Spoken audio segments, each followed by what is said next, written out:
Hello, Namaskar. This is First Post and you're watching Vantage with me, Palki Sharma.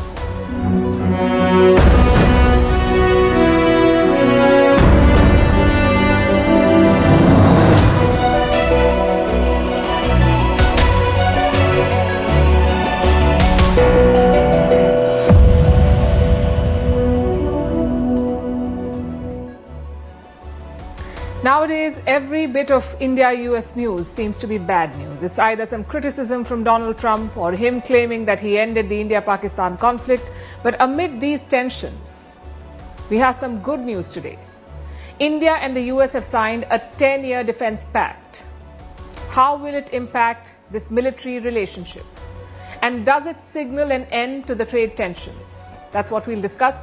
Also on the show, Xi Jinping takes center stage in South Korea as Trump misses the Asia-Pacific summit. NVIDIA's boss shares a beer with Korean CEOs. Over in the US, JD Vance is under fire for hoping that his wife converts. In South Asia, India backs the Taliban's plan to dam a river against Pakistan's wishes. And finally, it promises to be a riveting weekend. India have beaten Australia in the Women's World Cup semis. All eyes are on the final on Sunday. All this and more lined up. But first, the headlines. Pakistan and Afghanistan agree to extend a temporary ceasefire. There will be another round of peace talks in Istanbul next week. This comes after the worst clashes between the South Asian neighbours since the Taliban returned to power in 2021. More than 70 people were killed in the violence. Lebanon's president accuses Israel of intensifying its attacks. The latest one killed a man in southern Lebanon. It came just a day after a municipal worker was killed in a border village. Israel maintains troops in 5 areas in southern Lebanon despite a ceasefire deal with the Hezbollah in November 2024. The Sudan's paramilitary forces say they have arrested fighters who have been accused of committing abuses. The violence took place on Sunday during the capture of Al-Fashar. It was the army's last stronghold in western Darfur. Since 2023, the Sudan's army and the paramilitary RSF have been at war. One of Thailand's largest political parties elects a new leader. This follows the resignation of former Prime Minister Paetongtarn Shinawatra. Last week, she stepped down as the chief of the Pheu Thai party. In August, a court had removed her as Prime Minister over an ethics breach linked to a border dispute with Cambodia. And NASA hits back at reality TV star Kim Kardashian after she claimed that the moon landing did not happen. In 1969, Neil Armstrong and Buzz Aldrin took the first steps on the moon's surface, but conspiracy theories about the landing have swirled for decades.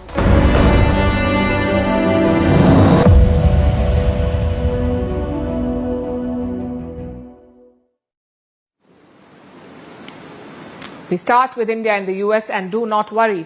It's not more rhetoric or attacks. For a change, there is some good news today. India and the United States have signed a crucial defense deal, a 10-year pact to deepen cooperation.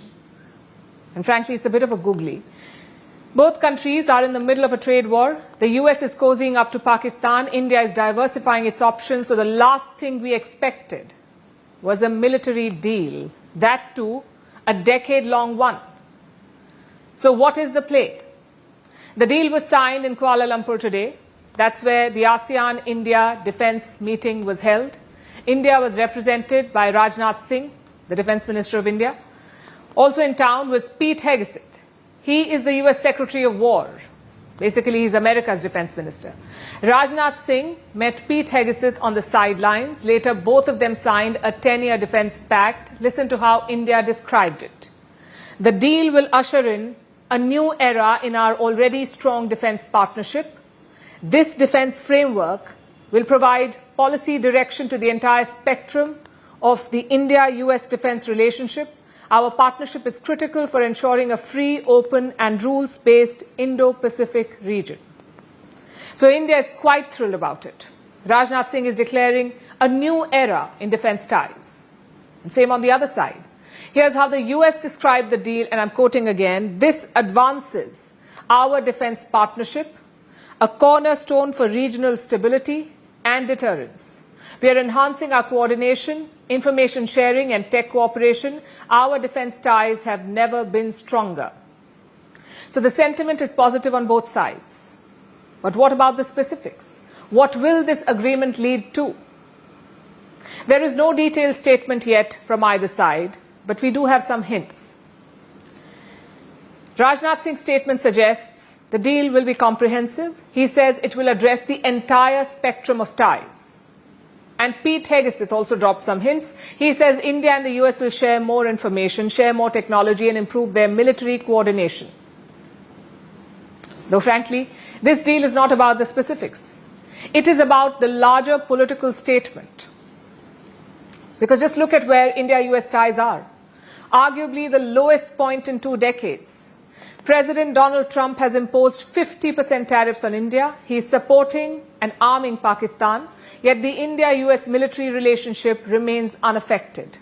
In fact, it continues to expand. So the broader message is quite clear.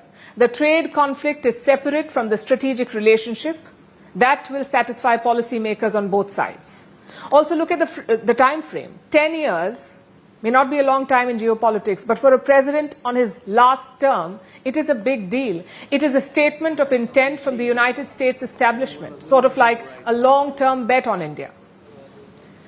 At the same time, it's also a message to China. Both Rajnath Singh and Pete Hegseth alluded to this. The Indian Defence Minister said Washington and New Delhi would ensure a free, open Indo-Pacific. That is double-speak for taking on China. Hegseth called this deal a cornerstone for regional stability. Again, the same message in a different form. The question is, how should India see this outreach?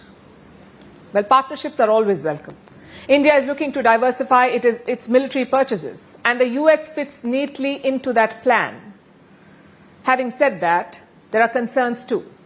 For example, jet engines. The US is contracted to supply engines for India's Tejas jet. Those shipments have been delayed, and by extension, the jets have also been delayed. Same with joint production. India and the US agreed to jointly make jet engines. There is no progress on that front either. I'm sure the specifics will be discussed down the line, but for now, this deal is all about the messaging. India-US ties may be down, but not out.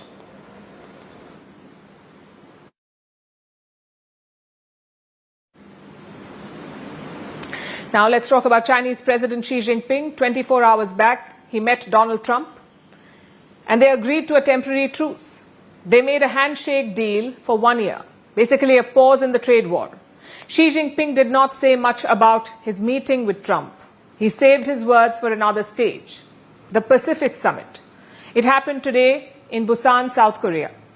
Leaders from 21 nations attended it. Xi Jinping was one of them, but Donald Trump was not there. He skipped this event and he flew back to Washington. So Xi Jinping did not waste the opportunity. He took the spotlight in Busan. He used this stage to send a message. The Chinese president delivered a carefully crafted speech. It was designed to recast China as the leader of a new world order and to contrast it with America's absence. Without naming the United States, Xi Jinping called it out. He said, and I quote, "The more turbulent the times, the more we must work together." The Chinese president called for stability, for stronger supply chains, and for open trade. It's a bit rich coming from him.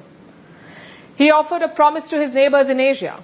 He said, "China's door will not close, it will only open wider."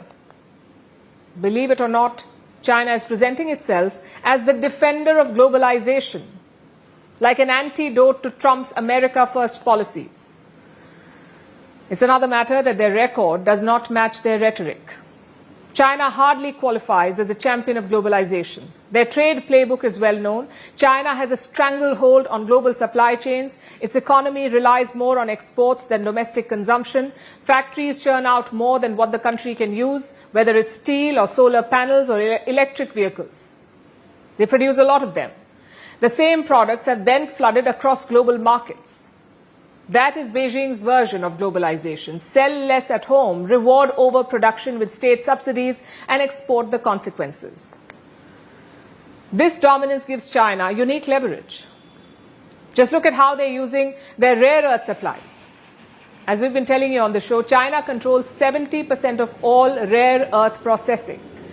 When it was hit by America's high tariffs, China weaponized rare earths. It restricted supplies of 7 critical minerals. Then it introduced a licensing requirement. Basically, a new rule that further throttled rare earth supplies and extraction technology. And the crackdown was sweeping. It extended beyond the United States. Even countries like India faced these curbs. Beijing asked Indian companies to submit what they call guarantees, saying that they won't buy rare earths from China and then sell them to the US. Yet today, Xi Jinping presented himself as the guardian of free markets. He spoke about extending supply chains, and he advised against cutting them. Critics say this is not about globalization at all. It's about keeping the world tied to China's system. And that is why Xi Jinping traveled all the way to South Korea. The Pacific Summit represented nearly 40% of the world's population and more than half of global trade. The Chinese president spent 2 days there. His meeting with Trump caught the world's attention, but he had other meetings too with other world leaders, including Japan's new Prime Minister, Sanae Takaichi, Canada's Mark Carney, and South Korea's Lee Jae-myung. Trump was not there, and Xi Jinping moved in to fill the space. That is how China managed to weaponize globalization, first through restrictions and controls, and now by stepping up at forums like the Pacific Summit. So make no mistake, Xi Jinping's pitch is not about protecting globalization. It is about rebranding it, this time with China at the center.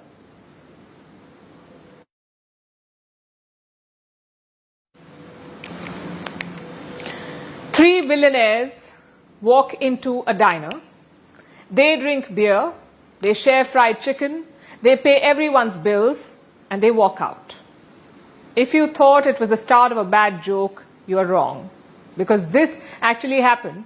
It started off as a regular evening in Seoul, neon signs buzzing to life, office workers spilling onto the streets, crowds settling into their favorite ritual, chimek. That's eating crispy Korean fried chicken with ice-cold beer. It's a cultural experience. It's a must for anyone traveling to South Korea. And turns out, Jensen Huang is a believer. That's the NVIDIA CEO. He was spotted at a small diner sharing fried chicken and beer with his 2 friends. Do you know who the friends were? One was Lee Jae-myung, the chairman of Samsung Electronics. The other was Chung Il-sun, executive chair of Hyundai Motor Group. So 3 titans, 2 of them heading South Korea's biggest corporate empires, all sitting shoulder to shoulder, clinking glasses. And yes, they chugged their drinks on camera. Take a look. Okay. Sure. Here, please. Okay. Here, please.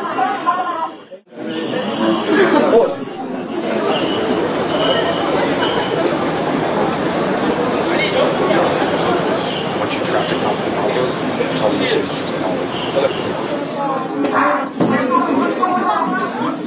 Thank you so much for you. Thank you. 네, 좋습니다. Can we have a drink? Jay, sure. 2 hour. Okay. Sure. Here, please. Okay. Here, please.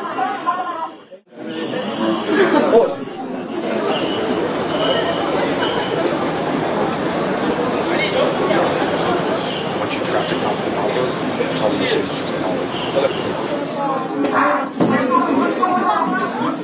Thank you so much for you. Thank you. The internet saw this. The markets felt it, and fried chicken stocks, well, they had a moment. They went up by 20 to 30%. Yes, Jensen Huang does have the touch of Midas. He first made NVIDIA shares soar, and now he's coming for fried chicken. But this hangout did not stop with just a meal. After all, these 3 are billionaires. They have a combined net worth of $195 billion. So they rang the so-called golden bell. That's a sign that they were paying for everyone's meal. They were paying everyone's bills. Soon, large crowds gathered. They met people. They offered them fried chicken. And Huang even gave out some autographs. Where are you guys? They're from India. Are we going to do? I'm going to have to join their table. All to our partnership.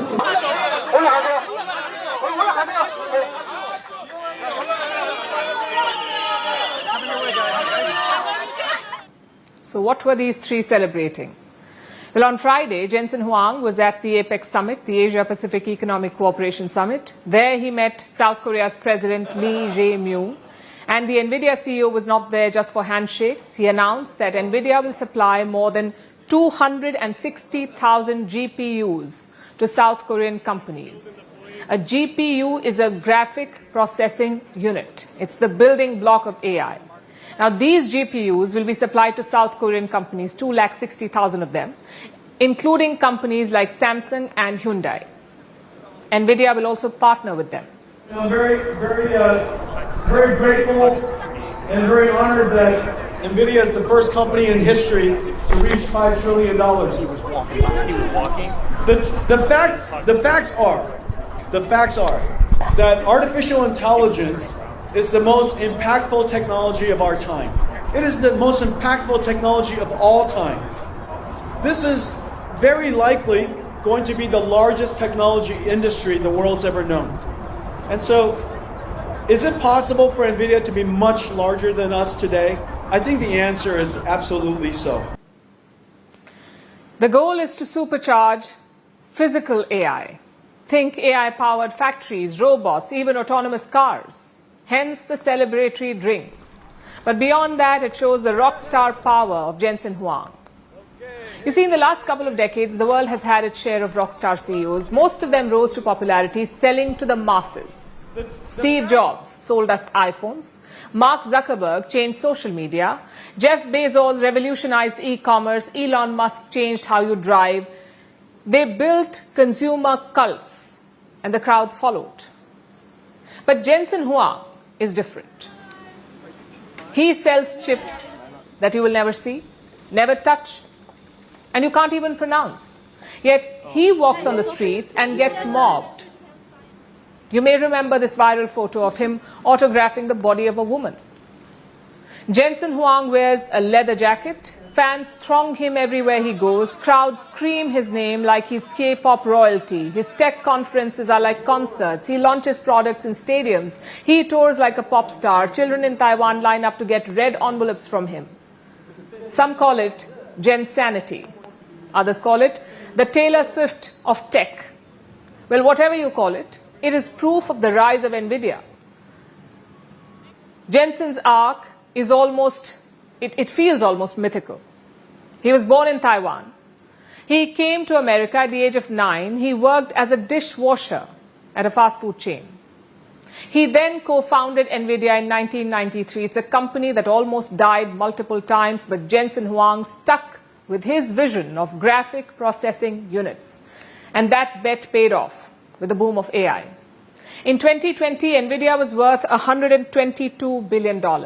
In 2023, it crossed $1 trillion. 3 months ago, it became the first $4 trillion company, and today it is worth $5 trillion.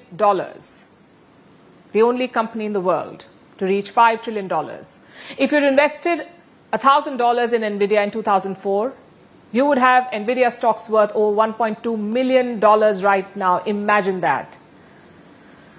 Jensen Huang himself is worth over $100 billion, and right now he might be more famous than any other CEO. It's a reflection of the times we live in and how central NVIDIA is to our world. Artificial intelligence is unarguably the future. And the headliner, it's a man in a leather jacket holding a chicken wing.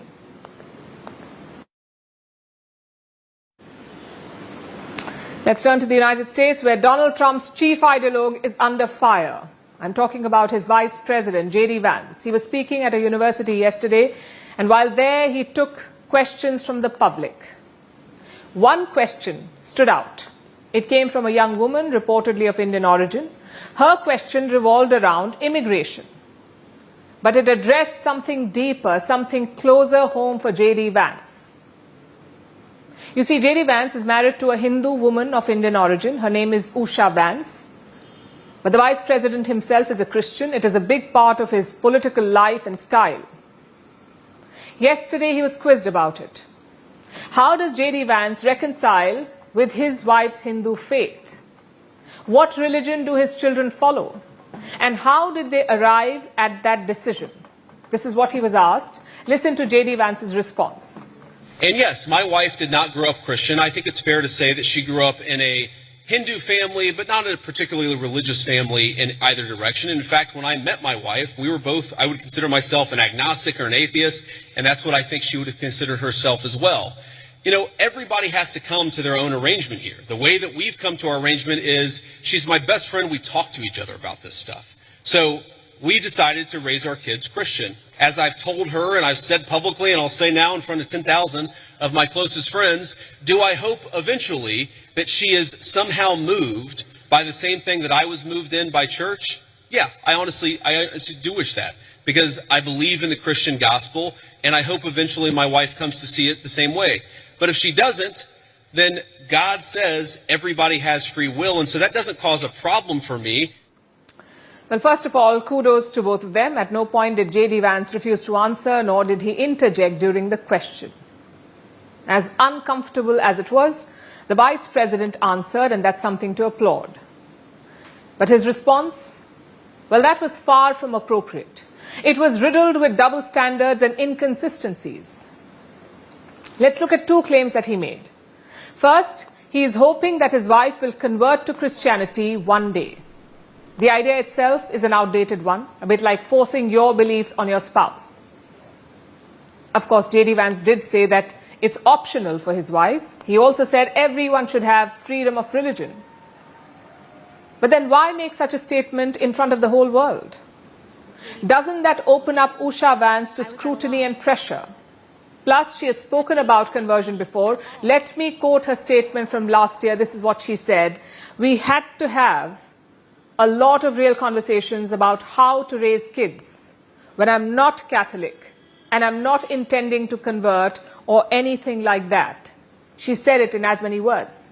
Usha Vance has no intention of converting, yet J.D. Vance publicly says he's hoping that she will. You can judge whether that was the right call or not. That's the first inconsistency. Secondly, he says he and Usha Vance were agnostic. And let me quote that again. I think it's fair to say that she grew up in a Hindu family, but not in a particularly religious family in either direction. Again, this does not check out. Usha Vance has spoken extensively about her family's religion. Listen to her interview last year, and I'm quoting again, I did grow up in a religious household. My parents are Hindu, and I think that's one of the things that made them such good parents. That's what she said. She went on to call herself a practicing Hindu. Now, do you see the problem here? The picture painted by J.D. Vance is hypocritical. He wears his religion on his sleeve. He takes his family to church on Sundays. He puts his kids in Christian school. But his wife? Well, she is portrayed as an agnostic who will one day hopefully find Christianity. A, that is factually incorrect. And B, this tendency is problematic. You see, for J.D. Vance, religion is a political card. He is hoping to inherit Donald Trump's MAGA movement. And Christianity is a very big part of it. Conservative Christians are the core of Trump's base. If he alienates them, he has no future. And we've seen this before. Look at another Republican, Vivek Ramaswamy. He too is a practicing Hindu, and he ran for the Republican nomination last year. Do you know what kind of hate he was subjected to? He was a victim of blatant racism. Trump supporters called Hinduism pagan. They said it was un-American and demonic. We saw another example during Diwali this month. The White House held a special event to celebrate the festival of Diwali. And you should see the comments below those posts. Some of them target Kash Patel and Tulsi Gabbard. Kash Patel is the Indian origin FBI chief. Tulsi Gabbard is the Hindu intelligence chief. Both of them were asked to embrace Christianity. If not, they would go to hell. That's what they were told. And this is not some fringe ideology in the US. This is their ruling ideology. Even the vice president is afraid of it. So afraid that he's throwing his family under the bus. Of course, No UN report will criticize this. No European governments will question this. It's just another day in free and secular America.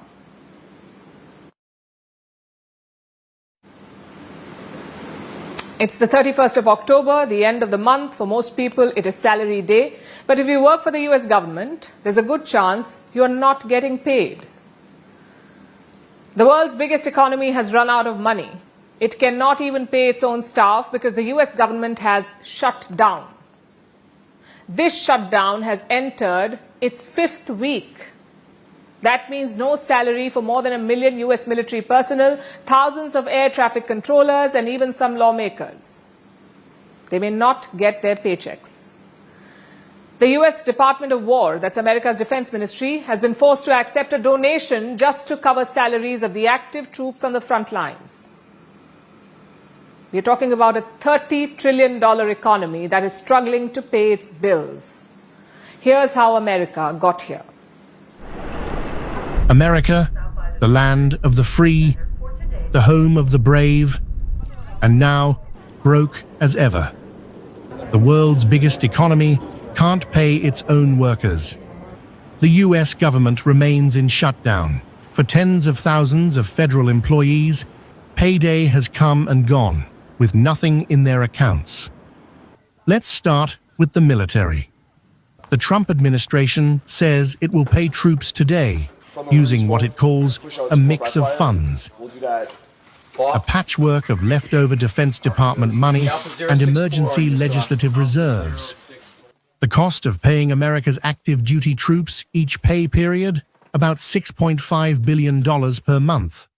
But this week, the Pentagon accepted something extraordinary, an anonymous $130 million donation to help cover salaries. That's roughly $100 per service member. Critics are calling it unprecedented and unethical. They say a global superpower shouldn't have to rely on private charity to pay its soldiers. Vice President J.D. Vance says the White House is doing what it can. He told lawmakers the troops might get paid today, but not everyone may get a paycheck. The reason, he said, a very bad hand dealt by the Democrats. Congressional Democrats seem to want to keep the government shut down, even though it would mean that a lot of you would not get your paycheck. But as I told the president just a couple of days ago, I said, sir, we have got to figure out how to pay these Marines, both for their sake. But beyond the politics, the numbers don't lie. A donation worth $130 million barely scratches the surface of a defense payroll worth $600 billion a year. For thousands of troops stationed overseas and on the front lines, it's not about politics, it's about rent, bills, and survival. The pain is spreading across America's workforce. Air traffic controllers, the people who keep the skies safe, have now missed their first full paycheck. Nearly 11,000 controllers received payslips this week, with a balance of zero. They're classified as essential workers, so they still have to report for duty, even when they're not being paid. Transportation Secretary Sean Duffy says another missed paycheck could be financially catastrophic, and many aren't waiting to find out. Across the country, air traffic controllers have taken second jobs. They're driving for Uber, delivering groceries for Instacart, waiting tables, even tutoring on weekends, just to stay afloat. The system was already under pressure. The FAA is short by about 3,000 controllers. Now, the strain is reaching a breaking point. Inside the White House, officials are warning of what comes next, a nationwide air travel meltdown. Vice President Vance says if the shutdown continues, it could be a disaster. Look, it could be a disaster. It really could be, because at that point you're talking about people have missed 3 paychecks. They've missed 4 paychecks. How many of them are not going to show up for work? These guys are doing heroic things to make it work as well as it possibly can, but every single person that I talk to a word, they are worried that the delays are going to reach a point where it makes it very, very hard for the American people to fly. He called their work heroic. But even heroes have limits. Every missed payday erodes the safety net that holds America's aviation system together. The people guiding planes through the skies are doing it while juggling second jobs, debts, and growing anxiety. For now, air traffic remains mostly smooth. Flights are still taking off and landing, but the risk is rising. Fatigue, stress, distraction, all in one of the most demanding jobs in the world. Officials say a single misstep could cause chaos or worse. So here's where America stands today, the world's richest nation asking for donations to pay its soldiers, its air traffic controllers, unpaid but still on duty, and its government paralyzed by politics. This isn't about numbers on a spreadsheet. It's about people doing vital work without pay. And it raises one haunting question. If America can't pay its own workers, what does that say about the world's most powerful economy? In South Asia, water is not just a resource, it is power. And right now, there is a contest for that power. A new water war is brewing in the region. It involves Afghanistan, Pakistan, and India may find itself at the center of it. Kabul wants to build dams, and New Delhi has signaled support for this plan. The dams are to be built on the Kunar River. This is a lifeline that eventually flows into Pakistan. So what will this mean for Islamabad, this building of dams? And what is India trying to do here? Let's start with the Kunar River. It originates from the Hindu Kush mountains in Pakistan's Khyber Pakhtunkhwa. It then flows south into Afghanistan. It runs through the Kunar province and finally empties into the Kabul River. This combined stream, Kabul River and Kunar, then flow back into Pakistan. Until now, both countries, Afghanistan and Pakistan, shared the river and its water. In fact, for Pakistan, it is a key source of irrigation. They use it for drinking water and hydroelectric power, specifically for the Khyber Pakhtunkhwa region. But the recent border tensions have changed this equation. Things got heated between Pakistan and Afghanistan. There were border clashes. So the Taliban have a new order. They want to start building dams on the Kunar River. And this order came from their top leader. He wants the dams to be built as soon as possible. The Taliban say Afghans have the right to manage their own water. But who will build these dams? Well, Afghanistan says it will be local firms. They will build the dams. And where does India figure in this? New Delhi has come out in support of Afghanistan's plan. It says it stands ready to support Kabul, especially in sustainable water management.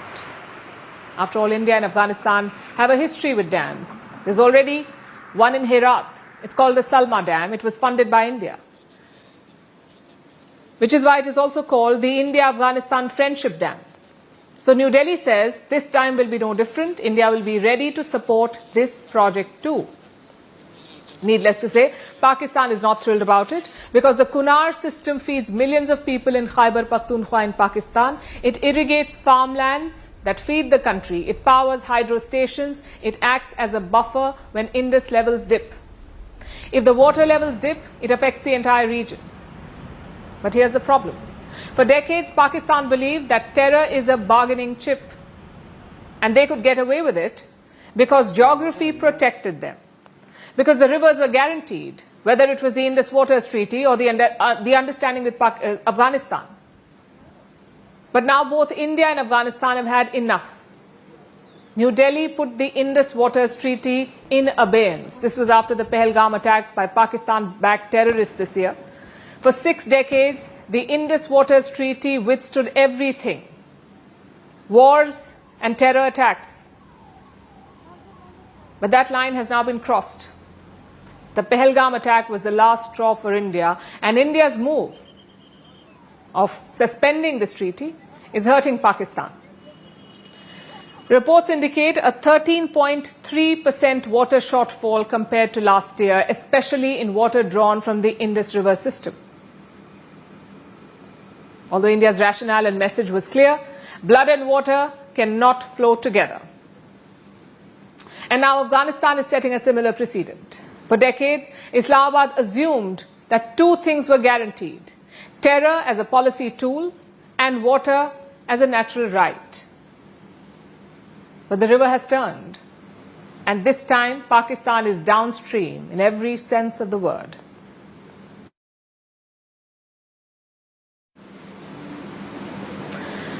Will Donald Trump attack Venezuela? The question is gaining urgency because tensions are rising. Will he start a war on Venezuela? Reports say the US has identified military targets inside the country. These are bases and airstrips allegedly used for drug trafficking. And Washington is considering taking them out by conducting airstrikes. It's a move that would mark a major escalation in the region. Remember, the US has already deployed warships, fighter jets, spy planes, bombers and drones across the Caribbean. It's a massive show of force, a massive deployment. One that's designed to put pressure on Venezuelan President Nicolas Maduro. And this confrontation is already turning deadly. In the Eastern Pacific, the US recently struck a boat. It was suspected of carrying drugs. 4 people were killed in this latest attack. Washington says it was a narco-trafficking vessel. But in Caracas, officials are calling it an act of war. Here's our next report. Tensions are rising between the United States and Venezuela. In the past 2 months, US strikes have killed at least 60 people, most of them in operations targeting alleged drug boats. The latest strike happened this week. A US attack in the Eastern Pacific left 4 dead. Washington claims the boat was carrying drugs, but Venezuela says this isn't counter-narcotics. They call it war. The operation was personally ordered by President Trump, and it's part of a larger strategy to hit what he calls narco-terrorists. The U.S. Defense Secretary posted the footage himself, a boat engulfed in flames. He said, "The Western Hemisphere is no longer a safe haven for drug traffickers." And he promised more strikes. No U.S. troops were hurt, but the message was clear. This is a campaign that will continue. Washington has been building up its military presence in the region. Warships, bombers, fighter jets, drones, and Marines. The world's largest aircraft carrier, the USS Gerald R. Ford, is now in the Caribbean. And according to reports, new targets inside Venezuela have been identified. Ports, airstrips, bases allegedly used for drug smuggling. U.S. officials say if Trump approves airstrikes, they will send a message to President Nicolas Maduro. Step down. Washington accuses Maduro of running a drug trafficking state. A narco state, as Secretary of State Marco Rubio put it. He has labeled the Maduro regime the Al-Qaeda in the Western Hemisphere. The White House claims Venezuela is helping to flood the U.S. with cocaine. There's no evidence that the country produces fentanyl or synthetic opioids. But American officials say Venezuela is a transit hub for Colombian cocaine. Some Venezuelan officers have already been charged by U.S. courts for smuggling drugs. And the Trump administration says, enough is enough. The buildup is unprecedented. B-1 and B-52 bombers have been conducting missions near the Venezuelan coast. The Pentagon says it's testing defenses and mapping radar systems. Meanwhile, U.S. officials confirm that the CIA has been authorized to conduct covert operations inside the country. Trump himself refused to say if that included taking out Maduro, but added that Venezuela is feeling the heat. Caracas is responding in kind. Maduro has mobilized his forces and warned that any attack will be met with full force. He claims Venezuela has 5,000 Russian-made Igla-S surface-to-air missiles, and he says they're positioned to defend the country. A Russian aircraft, sanctioned by the U.S., landed in Caracas. it raised concerns that Moscow could bolster Maduro's defenses. Washington's strategy is clear. Apply pressure, threaten strikes, and hope the Venezuelan military turns against Maduro. But so far, there's no sign of a defection. In fact, experts warn the opposite could happen. A military strike might push the country to rally around the flag. One analyst put it this way: the US is testing whether Maduro is really weak or strong enough to survive a push. If the airstrikes happen, they would mark a major escalation. So far, the US campaign has focused only on drug boats at sea. Hitting targets inside Venezuela would take it to another level, and it could drag the region into a deeper confrontation. Maduro insists the US is fabricating a war, and that Washington's real goal is to seize Venezuela's resources: oil, gold, copper. The US and many Western nations still refuse to recognize Maduro's presidency. They say the 2024 election was rigged, and they back the opposition, which claims to have won by a landslide. Today, the region stands on edge. US warships patrol the Caribbean. Venezuela's missiles are ready. And both leaders are refusing to back down. The next move could decide whether this remains a war of words or becomes something much more dangerous.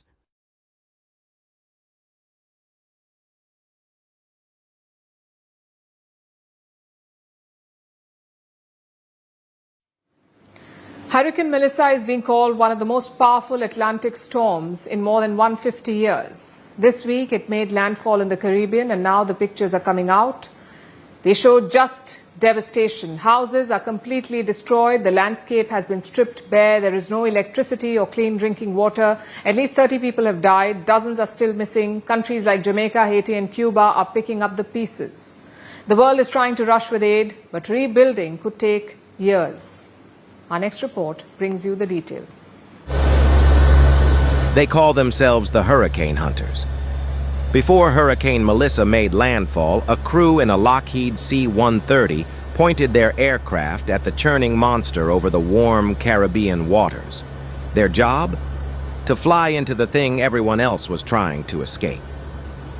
But it wasn't an easy task. They dealt with nearly 700 feet of vertical whiplash in under a minute. The plane shook like it wanted to come apart. Crew members braced against G-forces that felt like the very sky was trying to crush them. They gathered history-making numbers anyway. After all, this was one of the most powerful Atlantic storms in more than 150 years. They survived the beast.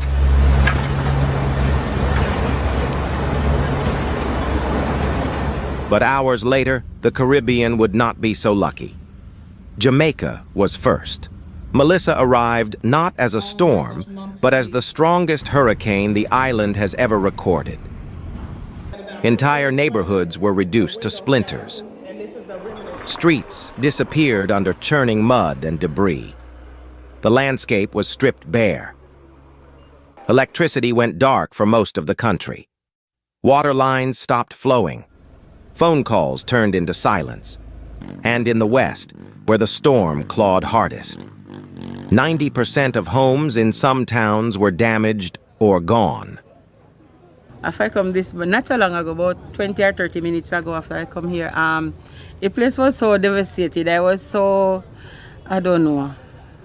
I was looking for it, but I don't know. I just couldn't manage. I just couldn't manage the situation. Even though I see it, been through it, but the managing direct part wasn't that good. So I go. Just have to cry to ease the pain. Then, it was Haiti that bore the brunt. Hurricane Melissa tore through the country. In Petit Guave, families climbed rooftops only to watch homes crumble below. At least 30 people have been confirmed dead. Dozens are still missing. More than 15,000 people are crammed into emergency shelters. Thousands more are unreachable in washed-out mountain towns. Hurricane Melissa, look what it has done to us. We are victims. We don't know what the situation is like in other areas. We are victims at the La Diga Bridge. We couldn't save anything we owned, not even our slippers and shoes. Everything is gone. I survived because I live on a higher hill. Then it was Cuba's turn. Even downgraded, Melissa carried enough fury to force hundreds of thousands from their homes. It turned valleys into temporary seas.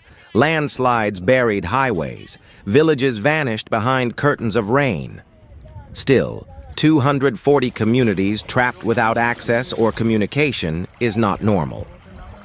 Melissa then moved northeast toward Bermuda and the Bahamas. Forecasters say it will transition into a post-tropical storm as it barrels deeper into the Atlantic. But for thousands across the Caribbean, the storm isn't history. It's right now. In Jamaica, food lines stretch longer each day. Water runs low. Hospitals are strained. In Haiti, citizens are rushing to rebuild their houses. Relief teams from the U.S., Britain, the UN, and humanitarian groups are landing in these countries. They are armed with tarps, lanterns, water purifiers, and food. Damage assessments are happening in real time. Governments are pledging millions.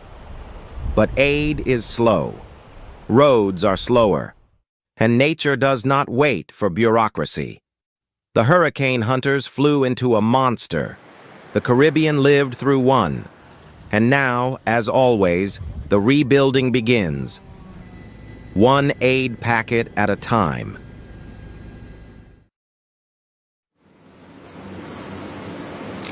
It was a big night in Mumbai yesterday. The Indian team pulled off the greatest upset in women's cricket. They beat the mighty Australians. To put this in context, Australia are like the invincibles in women's cricket. They have won 3 out of the last 6 World Cups. Their last World Cup loss was back in 2017, and since then, they had never lost a World Cup match until yesterday. Yesterday in Mumbai, Australia came up against an inspired Indian team. When Australia made 338 runs, India was largely written off. What followed was a chase for the ages, a chase that puts India one step away from glory. Jemimah Rodrigues dropped to her knees. Tears ran down her face as her teammates mobbed her. Slowly, reality hit. Jemimah had just pulled off the impossible. She led India past Australia and into the Women's World Cup final. The scoreboard will forever remember her effort. 127 not out in a pressure chase. Australia were favourites coming into the match. Their last World Cup loss came way back in 2017, also at India's hand. This time they were the firm favourites. Batting first, Australia put 338 runs on the board. Immediately the pressure was on. To win, India would have to complete the highest chase in women's ODI history. India lost 2 wickets inside 10 overs, and that brought Jemimah Rodrigues and Harmanpreet Kaur to the crease. What followed was a partnership for the ages. They cut, drove and pulled their way to a 167-run partnership. Suddenly, India had the momentum. It was their game to lose. Harmanpreet Kaur's innings ended on 89, but India's middle order wasn't about to give up. As Jemimah notched up her 100, they played big shots at the other end. A flurry of force took India within striking distance. In the penultimate over, Amanjot Kaur carved a wide ball through the offside and cued the celebrations. This was a true David beats Goliath moment. Australia, the 7-time world champions, unbeaten since 2017, and India, the rising power, forever stumbling at the final hurdle. But maybe not for long. On Sunday, glory beckons the Indian women's team. They will take on South Africa in the final of the World Cup. That too, a home World Cup. Rest assured, the country will be cheering for the women in blue. But let's also take a moment to savor yesterday's triumph. In the group stages, India had lost 3 matches in a row. In some corners of the internet, the reaction was vile. It was riddled with misogyny and hate. And you know who you are, and you should be ashamed. At the same time, there is hope too. Some stadiums have set attendance records in this World Cup. There is genuine hope that the women will win the tournament this time. If they do, it will do wonders to the women's game. And for this, the Indian Cricket Board BCCI also deserves some credit. In 2022, they implemented equal pay for male and female cricketers. Plus, in recent years, a lot of investment has gone into grassroots and club cricket. The idea is to build support from the ground up. As an audience, we need to improve as well. The women's game is different, but just as engaging as the men's. Our coverage and expectations should match that. Jemimah didn't play a Gautam Gambhir or a Yuvraj Singh. She played a Jemimah Rodriguez. She is her own champion, not someone's mirror.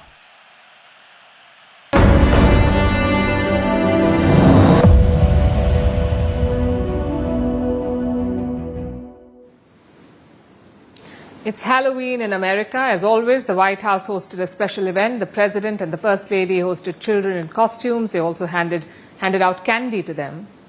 But as always, Donald Trump had to make it weird. The First Lady gave out candy like a normal person, but Trump placed candy on the children's head. And it's not a first for him. Even in his last term, Trump's Halloweens were a bit strange.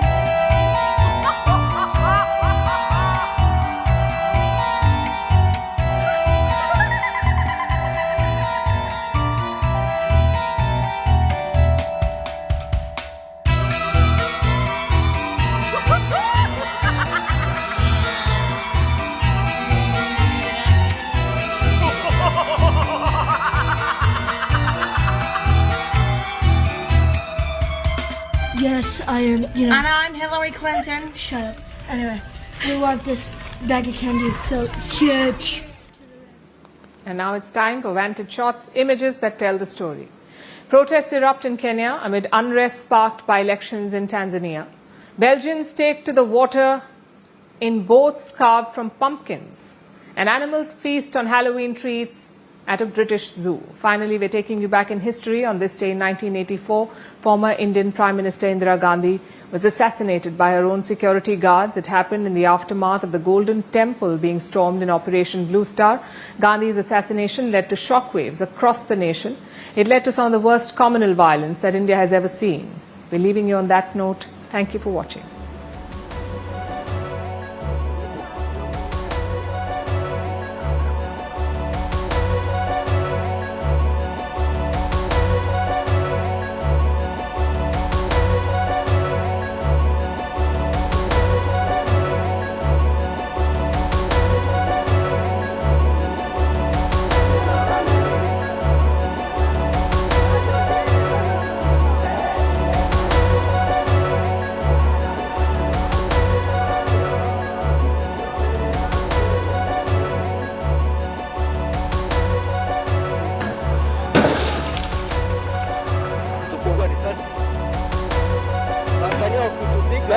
Kama ni kwetu.